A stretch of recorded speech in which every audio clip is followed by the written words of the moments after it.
We're on the hunt for a Summernats Pro Series burnout ticket. So we loaded Shut Up onto a truck and sent it thousands of kilometers up north to Cairns to compete in one of the most difficult burnout competitions Australia has to offer Northern Nats, with our hope of scoring a Pro Series ticket. Now, for those of you that may be asking yourself, what is the Pro Series at Summernats? It is the grand final for burnouts. It is the equivalent of the Burnout Championship playoffs, and it is hosted in the heart of the nation, Canberra, every year in January at Summernats. You can't buy your way into competing in the Pro Series. You must win yourself a ticket to compete with the big boys. So that's why we jumped onto a plane and headed up to the northern tip of Australia, Cairns. As soon as we touched down in Cairns, we headed straight to the track, where we met the truck that had all the cars on it. We all got stuck in and started unloading the truck. Then it was all hands on deck as we set up camp for the weekend. But no rest for the wicked. The second the camp was set up, time to get Shut Up ready. Alrighty, it is now time to test the car. The altitude here in Cairns is really high because, as you can see behind us, we're actually up in the mountains. So I pulled a bunch of fuel out of Shut Up, but now we want to check the tune. So they got Skid Row open now. We're going to take it for a rip down there, see how she sounds. Get ready for skids tonight. Skids here is 3 skids. There is no qualifying and finals. It is all 3 of your scores combined. So you have to do a good skid every skid to be up there. One failure, one stuff up, there is a good chance you are out of the competition. And there is some big money on the line here this weekend. Plus that Summernats Pro Series ticket, which is what we're chasing.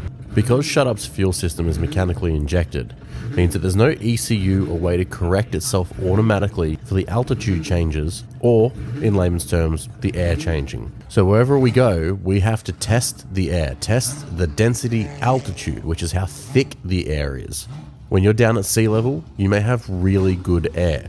Having good air means that to nail the tune, you can add more fuel. When you climb in altitude and get a worse density altitude reading, to compensate to get your tune on point, you have to remove a bunch of fuel. The way you do that is by the size of what's called a main bypass pill, which goes into the barrel valve. You pull out certain decimal numbers in thousandths of an inch to then dial in your tune accordingly. Not all cars are the same, not all engines are the same, which means you can also make it too lean and hurt the engine, and you can also make it too rich or fat and also hurt the engine. All of that is at your fingertips. This will be the data logger, so I'm really looking at gauges mainly.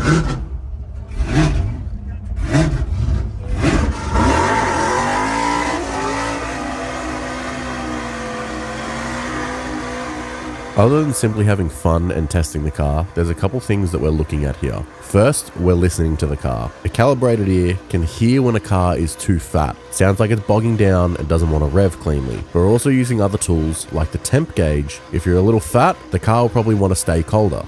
If you're too lean, the engine's going to get really hot really quick.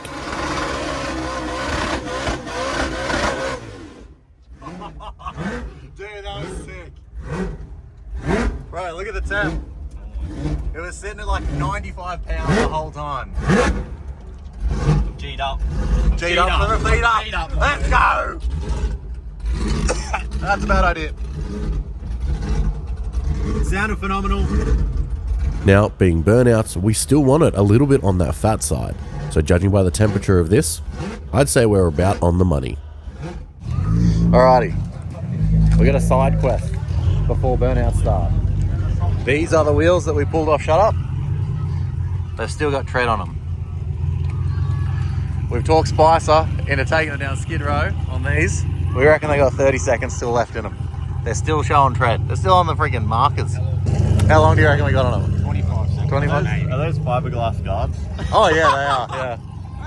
So what sparked this science experiment is a set of tyres that we just pulled off from Shut Up on Skid Row had next to no tread left on them. Spicer reckons that they would have only lasted 10 seconds. But my theory is that when you start a burnout, 90% of the tread comes off in the first 10 to 20 seconds. Once the tyre starts to smooth out, that's where the life of the tyre really comes into it. You knock off all the grip straight away and then spend most of the skid on the smooth stuff. And their thoughts that there was no way those tyres would last more than 10 seconds. So let's put it to the test. Faulty tyre.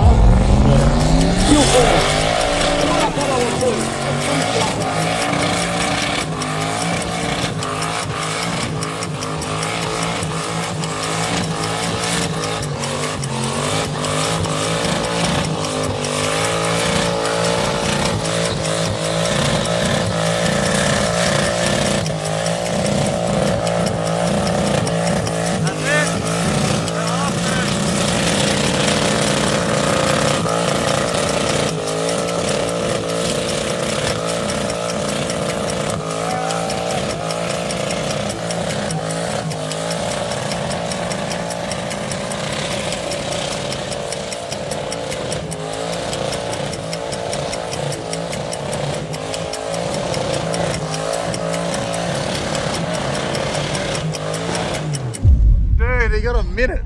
He got a minute. Dude, he got a minute out of those. No way.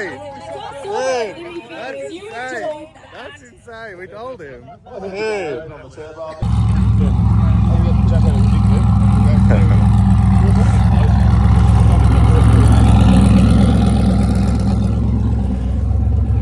He did good on them. They're on wires. Oh, dude, he got every bit out of those.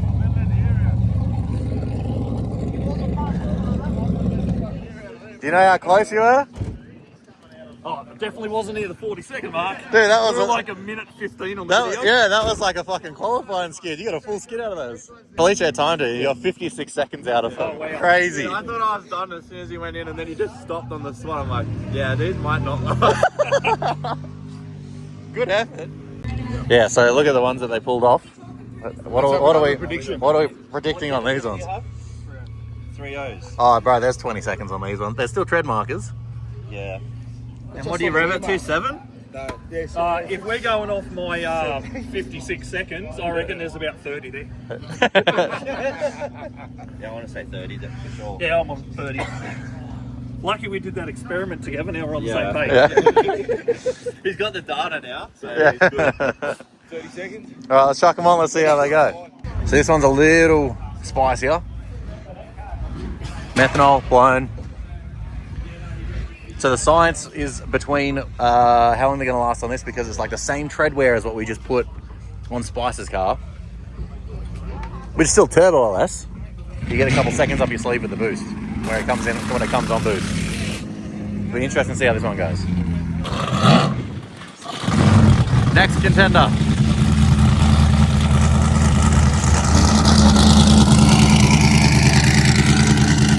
Yeah, it's 30 seconds is the goal. See if they make 30 on this.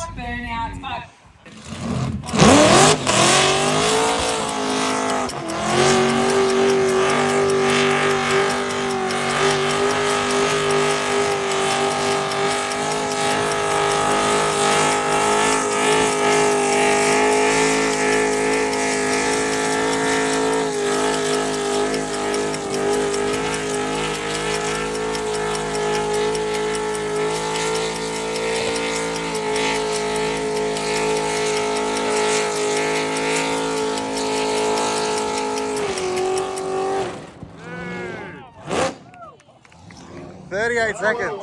Damn, straight on it. Guys, this is a contentious issue. Dude, that is insane. That is insane. Where's the laptop? I can't get it. Dude, it's like 36 seconds. Outrageous. Dude. Tell him we forgot the video.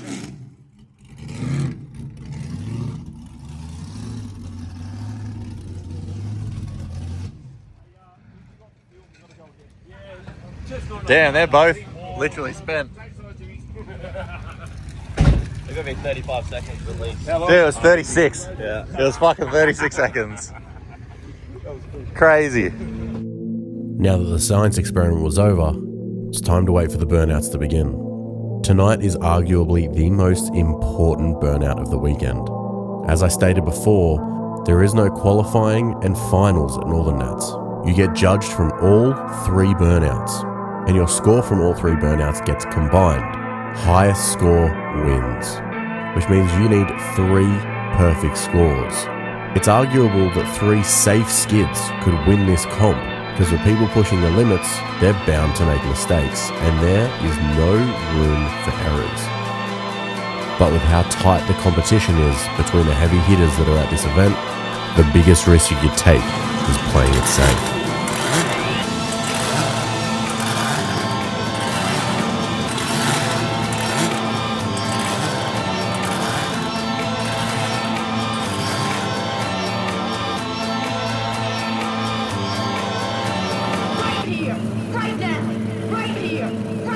Alright, it's time for round one. Some would say this counts more than others. You have to lay down a killer first skid to be able to even qualify. This isn't even qualifying. If you don't do a killer skid right now, throw it out for the weekend.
Remember when I said before that you need 3 perfect skids and 1 mistake would take you out of the running? Well, an oil leak may have just taken us out of the running. We're going to look at things from the bright side here though, and just think that in the next 2 skids, we're going to have to step things up to 11.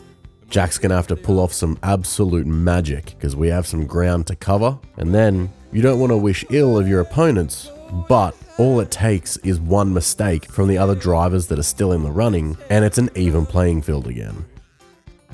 Annoyingly, the starter wire had ripped out of the terminal, which means we had to get the toe of shame back to the pits.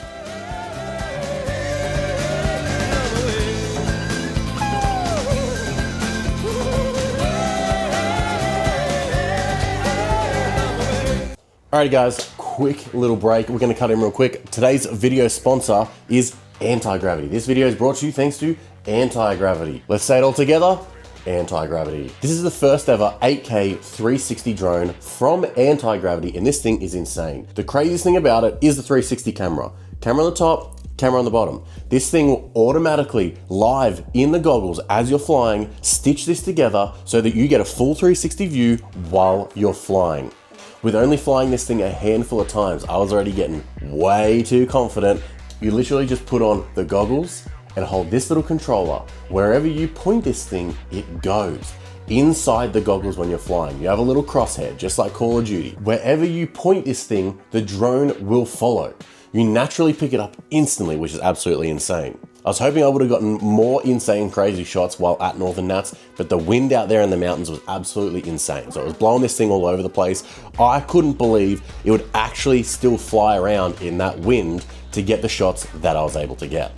While you're flying around, not only can you point where you're going with this one, but with the goggles, you can literally look around while you're flying in any direction, and it is absolutely mind-blowing. So if you want to grab yourself one of these drones and do some absolutely insane cinematography and videography, hit the link below and use my link. Alrighty, so today we've been doing the maintenance and going over, trying to fix all the issues that we've had. The biggest thing was the oil leak. The first theory was that the rocket coupler was touching the firewall. When the engine was moving and it was hot, it was pushing it and pushing oil.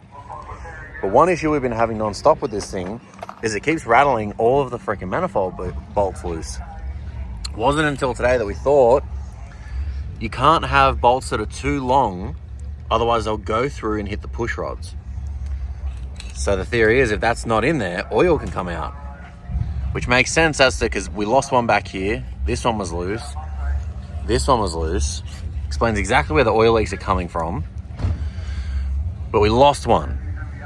So we just hunted all around the pits, asked everyone if they had a bolt, anyone that was going to town if they could get a bolt.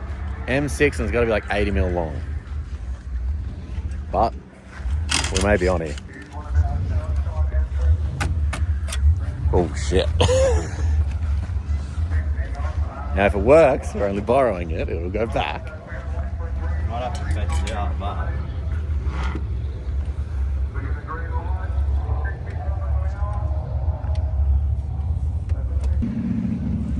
That's a couple of real mates right there.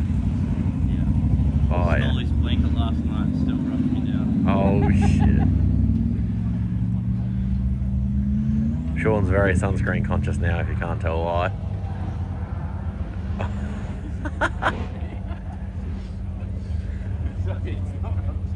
Oh no, it's not rubbed in. Oh, straight in the eyes. That'll burn when he's skidding.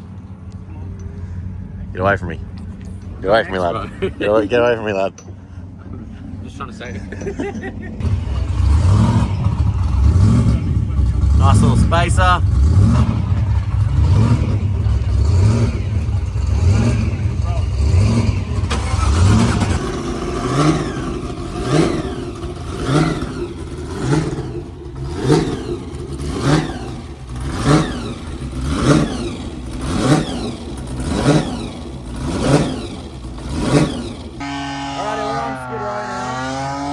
Shut up. Just testing it, make sure it's not going to have any oil leaks, make sure it's going to be mint for tonight. Actually, because they did steer a car last time, it wasn't illegal. Just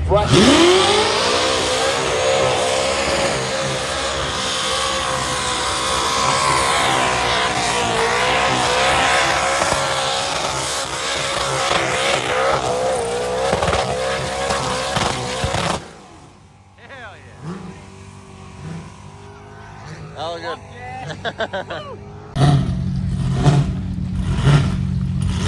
That's a good sign. Got the pimp limp.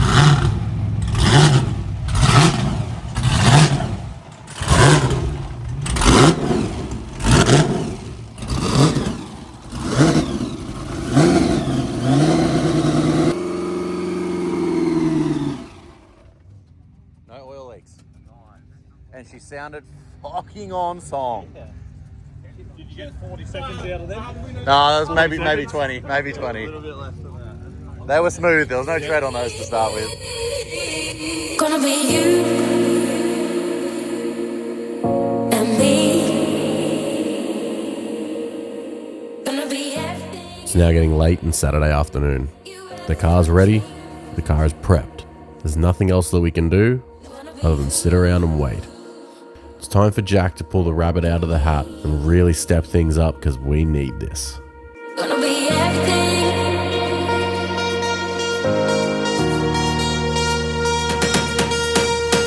Gonna be you.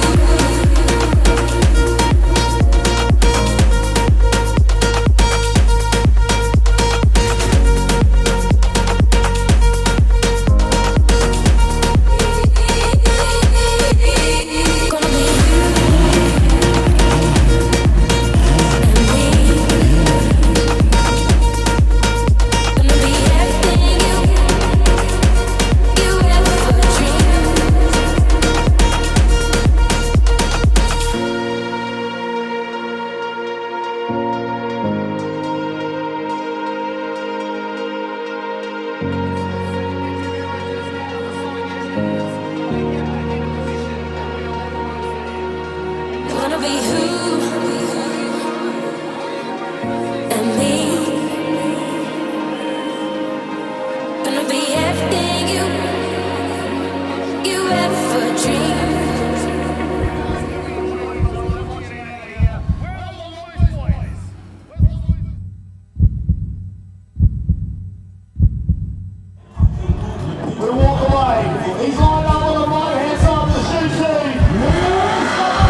That didn't sound good. Wasn't a big long one down. That was a very quick moment. That's not good. That's oil. That right there, my friends, is the last sound any driver ever wants to hear. That sound is the rods exiting the block. Rods out. When I heard that noise, I was quite literally sick to my stomach. I knew exactly what it was straight away. Jack was on an absolute killer rip, but there is no saving that. A wise man once told me, sometimes you crank that soldier boy, sometimes that soldier boy cranks you. So, worst nightmare. She threw the important belt. The vibrations that fucking shook every other bolt out, shook the bad ones out. And the pump only has the tiniest bit of freaking movement.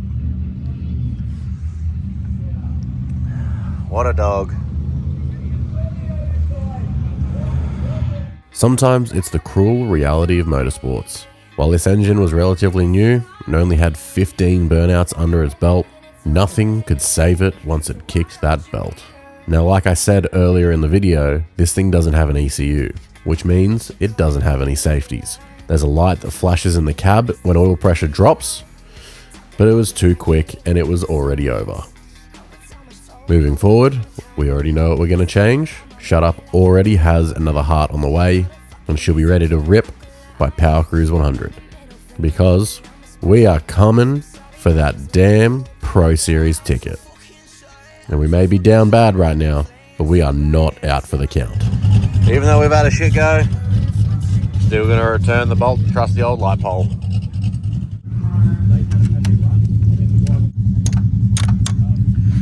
Where'd the nut go? There he is. Found it.